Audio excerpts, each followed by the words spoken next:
In the bustling coastal town of Cox's Bazar, where the Bay of Bengal whispered secrets to the endless stretch of golden sand, lived a young woman named Arya.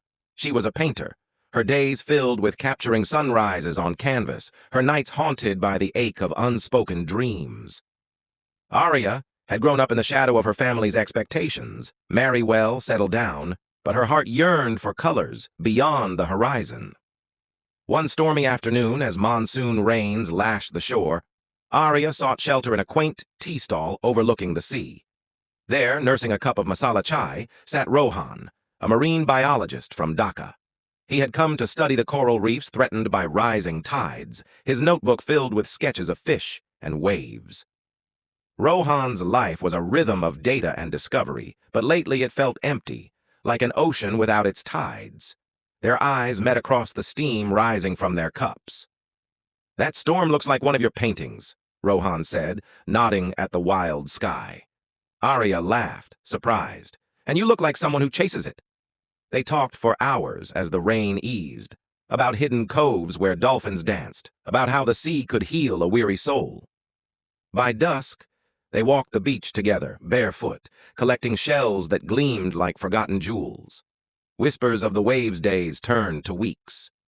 Rohan invited Arya on his boat trips, where she painted while he dove into turquoise depths.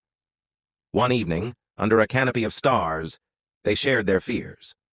Arya confessed her dread of a life painted in grayscale, bound by tradition. Rohan admitted his work kept him adrift, never anchoring anywhere long enough to love deeply. "The sea teaches patience," he said, tracing her palm with a seashell. "Maybe we can learn it together." But love in Cox's Bazar wasn't without tempests. Arya's family discovered their meetings and forbade them.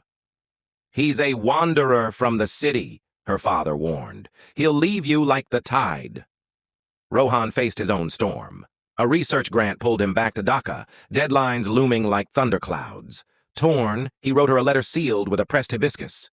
"My Arya, the ocean pulls me away, but my heart stays with you. Wait for me under the lighthouse at full moon."